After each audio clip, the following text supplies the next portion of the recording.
What I'm doing here primarily is summarizing this report that came out last month that I wrote for the Dynamic Spectrum Alliance, which is a coalition of mostly big high-tech companies, Microsoft, Amazon, Intel, Google, Comcast, and others that are sort of aligned in wanting to open more shared and dynamic access to the airwaves. And I thought it was a good fit here. I mean, for some of you, this will be too, not enough in the weeds, and for others, too much. But it's meant to be kind of an overview of the evolution of spectrum, automated spectrum coordination, because that is coming to a band near you. I think one of the things that Scott did not say, but I bet the report does, is that, back in, Joe mentioned introducing me, I helped write the PCAST report 10 years ago on federal spectrum sharing. And, that sort of said, that sharing would be the new normal. And President Obama embraced that in his executive memorandum. And I think this report's going to say, it's not only, normal, it will be necessary, and every underutilized band will be subject to that. Next. So kind of our motivation here is that we think that increasingly a robust 5G and perhaps 6G, we'll see what that means, ecosystem must include more than mobile carrier networks. So high capacity, ubiquitous, affordable wireless ecosystem is increasingly going to depend on other forms of other networks. So next gen Wi-Fi, private LTE and 5G, and other shared spectrum technologies, licensed and unlicensed, enterprise and venues, fixed and mobile, indoors and outdoors. So that all wireless technologies must be part of the solution. And all this local network investment by enterprise, households, institutions is going to depend on much more local spectrum access and spectrum reuse. Next slide.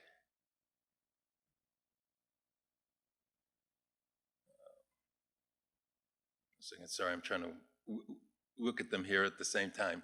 So one of the things we want to start with is, some of the critics of this approach you've heard of, and I'll get to, CBRS, for example, will say, well, this is some wild-eyed experiment that we're doing, this idea of coordinating spectrum with automated databases and so on.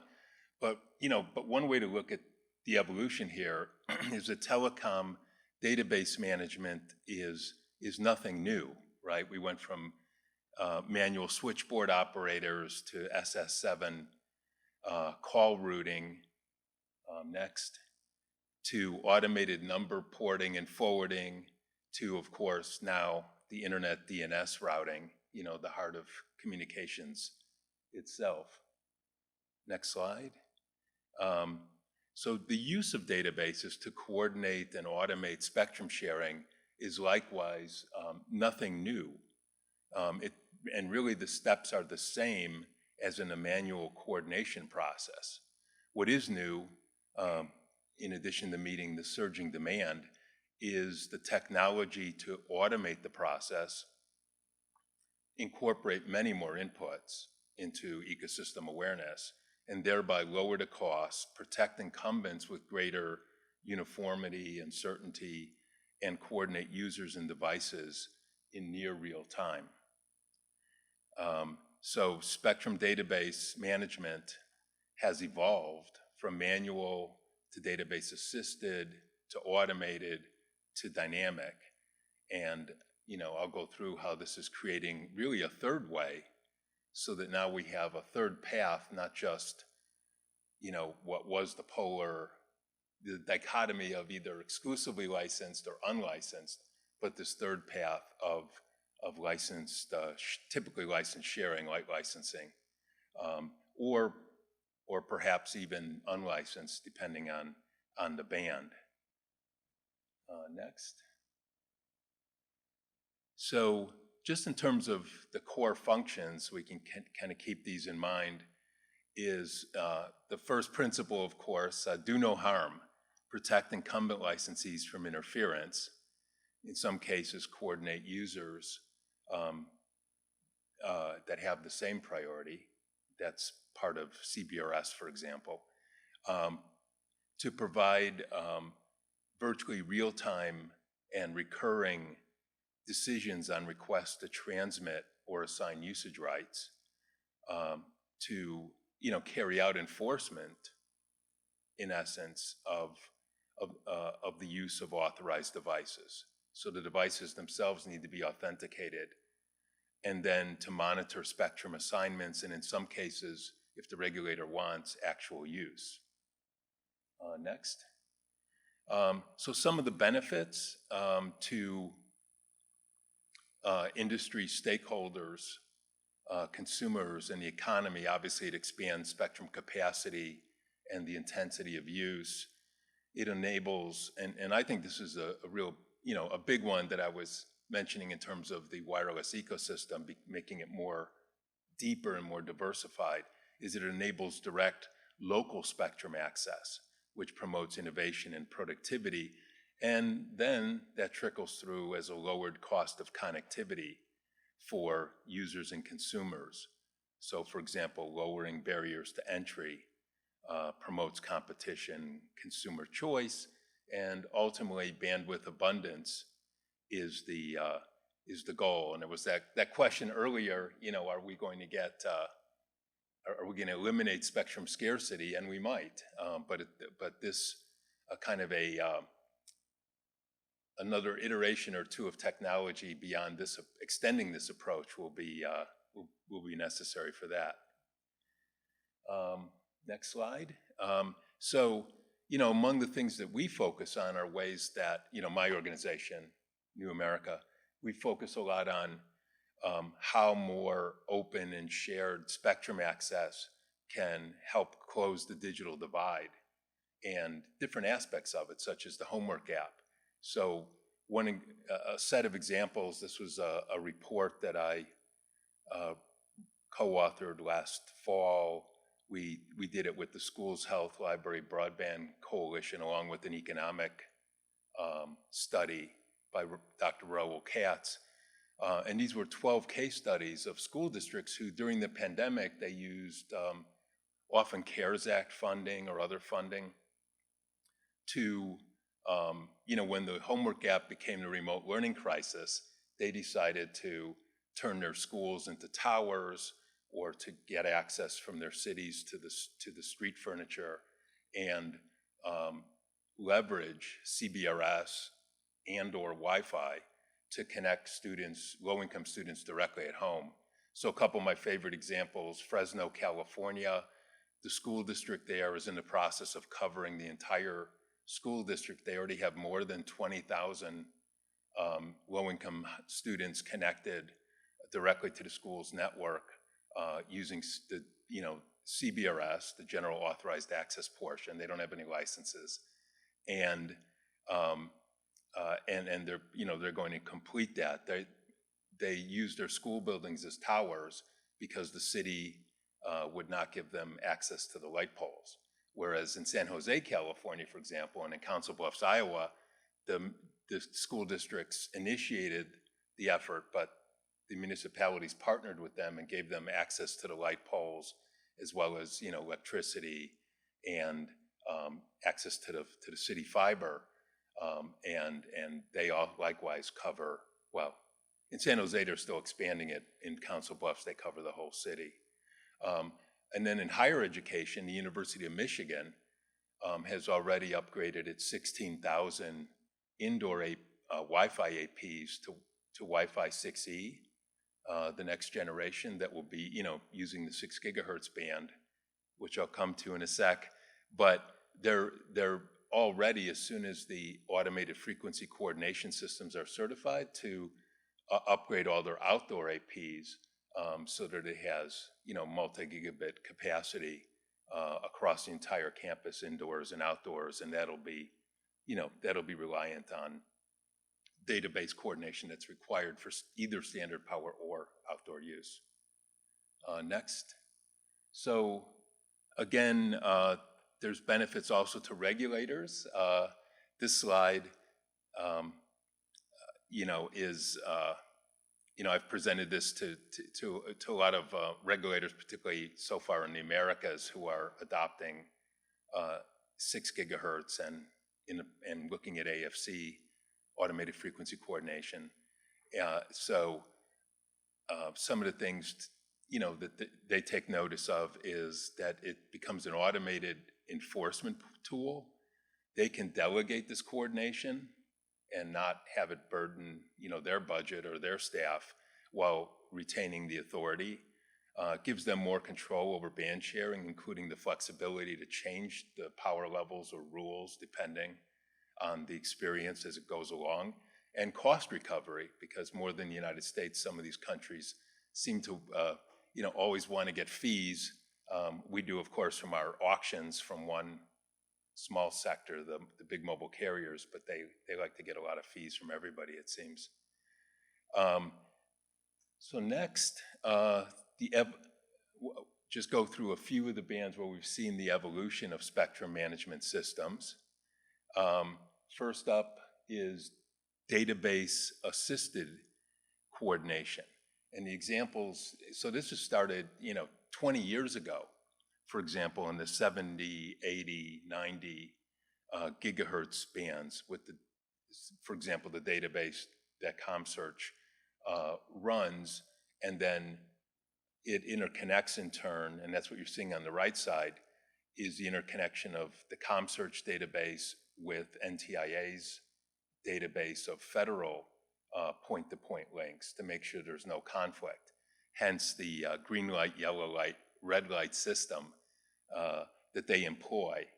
So this is an open access band. You get a nationwide license, but every time you want to establish or move a high power point-to-point link, these are like pencil beams. So in theory, we can have millions of them sharing this band, but they need to be coordinated through the database, which is not automated yet. Similarly, the AHA, American Hospital Association, coordinates a medical telemetry database among hospitals to make sure they're not interfering with one another. Next slide.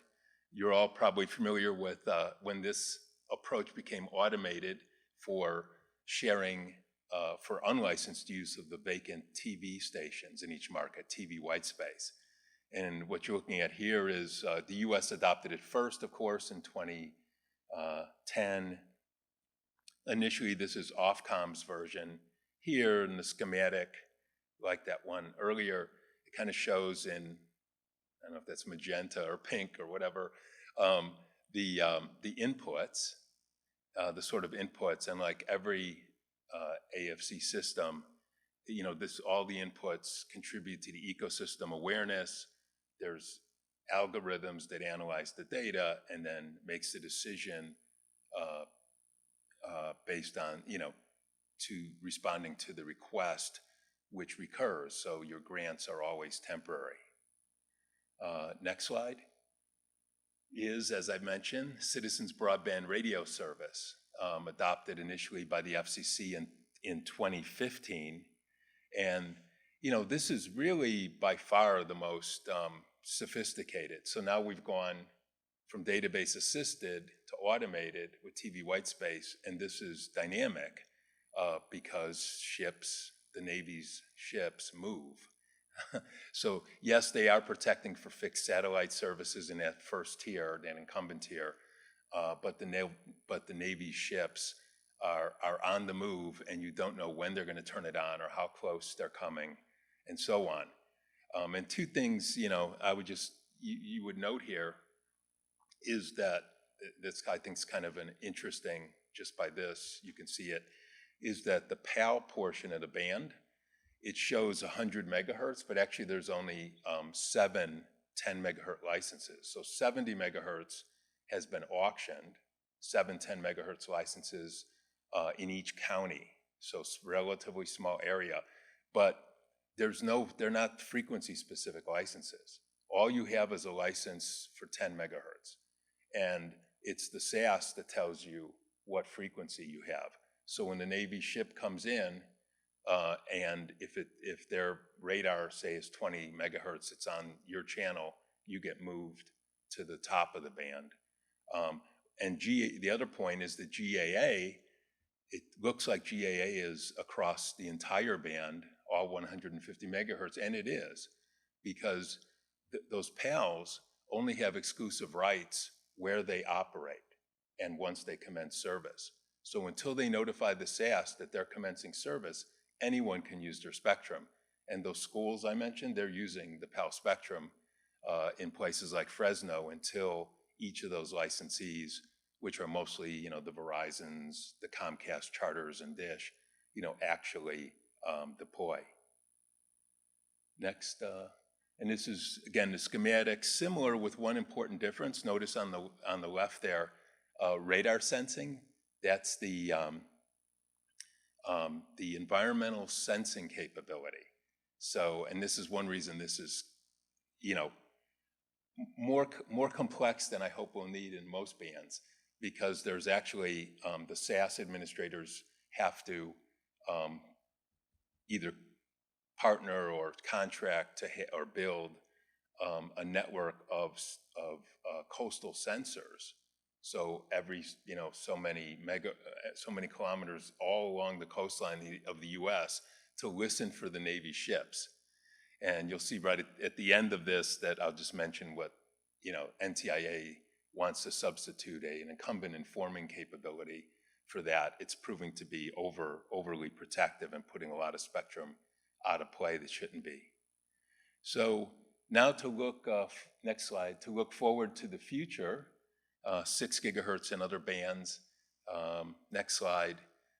So this is the 6 gigahertz band for the, the unlicensed underlay, and which the US, of course, adopted in 2020, 3 years ago, almost exactly.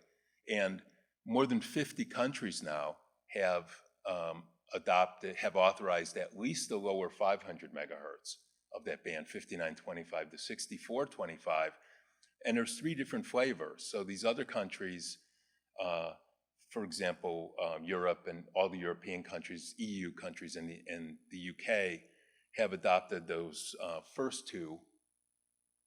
Well, every country's adopted the low power indoor only. So that's a roughly 1/4 standard Wi-Fi power, indoor only.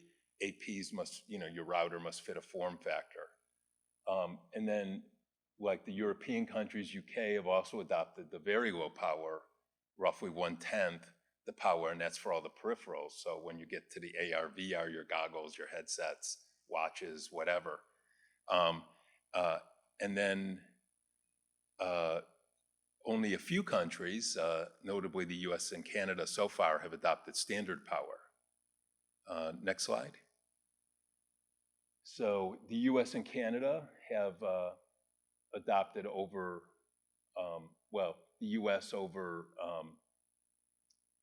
850 megahertz of the band, where it's high power, where the incumbent is high power fixed links, and Canada 950 megahertz, because Canada does Uni 6 as well. This is a US view. And here's the channelization. So you see, look at those 160 megahertz contiguous channels. Those are gigabit plus Wi-Fi channels that are now enabled. And in Uni 5 and 7, they can run at standard power outdoors once the automated frequency coordination systems are certified. And that's in the works. And Brazil's very close to doing it, South Korea and Saudi Arabia, all of which are also 1200 megahertz countries.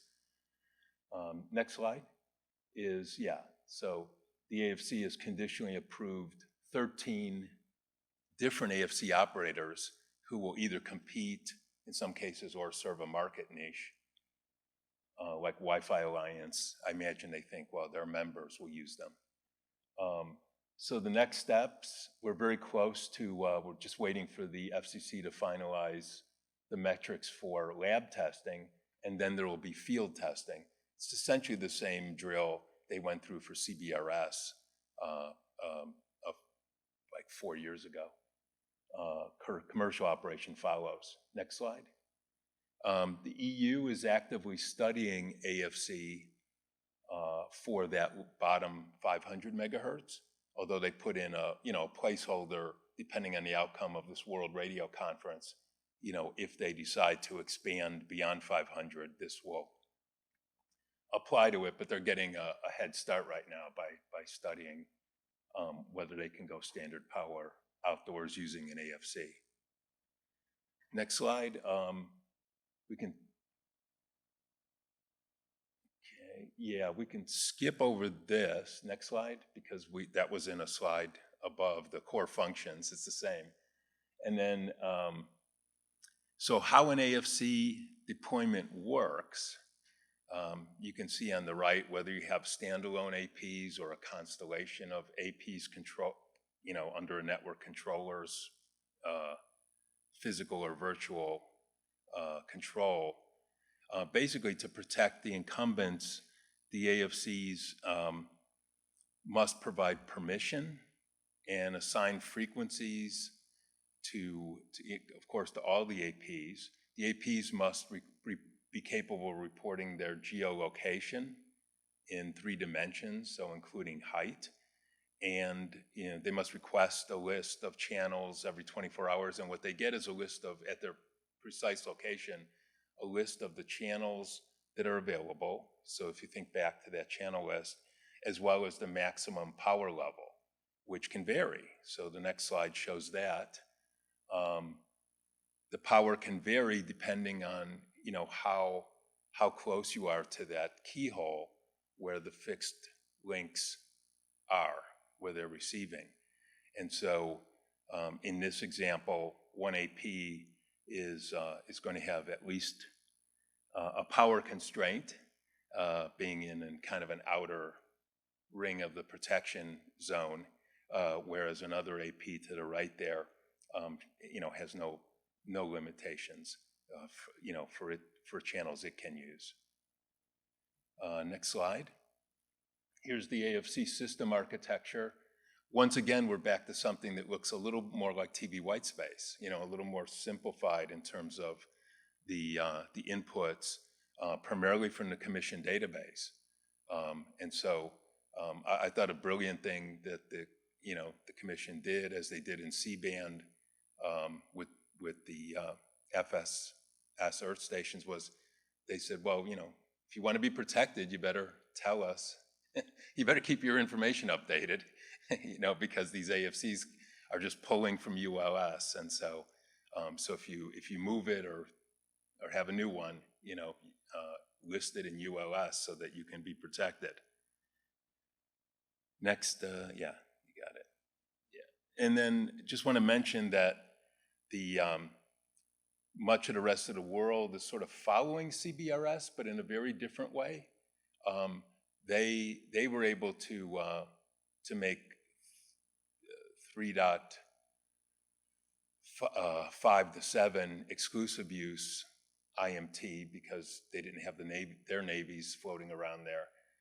But up in the what we call the C-band, the lower C-band, 3.7 to 4.2, many of them are using a local shared access licensing process for the same purpose as CBRS, in order to give local access for private LTE and 5G and so on. Next slide. The UK Ofcom, as usual, outside the US, they've been really the front runner. And on this, they back in 2019, they adopted 2 flavors of licenses, low power and medium power. And you can sort of see there, they've already issued more than 1,600 of these licenses as of December. And they are studying, using an AFC to automate the process going forward. Next slide. Although UK calls theirs shared access licenses. The term was coined actually in the Spectrum Frontier proceeding here, way back, I guess it was 2014, the FCC reserved the bottom 600 megahertz of the 37 gigahertz band as a co-primary sharing between federal and commercial, with the sharing rules TBD and the sharing mechanism TBD, and it still is, mainly because I think DoD has other priorities and isn't quite sure how it wants this all to work. Next slide is, again, just to note that I think both in the 12 gigahertz band, where this Thursday, that's on the monthly meeting agenda, the FNPRM it's now going to be a fixed wireless sharing band. I don't see how they avoid an AFC if they're going to have fixed wireless sharing with the two satellite services, NGSOs and DBS. So we'll probably see it there. And then in 10, we were part of a petition filed led by WISPA in the 10 gigahertz band, which is military. So we're not quite sure what's there exactly, or how much of it's there that we can't touch. But again, we propose kind of low power, database coordinated, fixed point-to-point only. So something that, hopefully the DoD can live with, because these days, directional antennas and sectorization can make that possible. And then the last thing here is just, there's a bright future, not only because we need more capacity, but because the technology, of course, keeps evolving. So if you, in fact, I could have stopped and pointed out, don't have time, each iteration of this evolution has had more sophisticated propagation modeling and GIS data like clutter, real world terrain and clutter, and to take account of antennas and other things. Real-time spectrum sensing data may be taken account at some point. Database operators can innovate value-added services, which could really help with coexistence, particularly among co-equal users, and then the potential to integrate advanced AI and blockchain technology with dynamic spectrum management. I know that the French regulator is going to showcase that at the Paris Olympics, although it's to coordinate microphones using a database coordination system. And then the final thing, I skipped over incumbent informing capability because I actually had a picture of it. This is the NTIA proposal to sort of get beyond the sort of too rough and inaccurate idea of just, a coastal sensing system listening for ships. And the idea, I think DoD calls it scheduling. NTIA wants to make it a much more of a general, almost basically a federal side DSMS. And that was funding for this was in the House auction bill that was passed last year, that almost passed in December.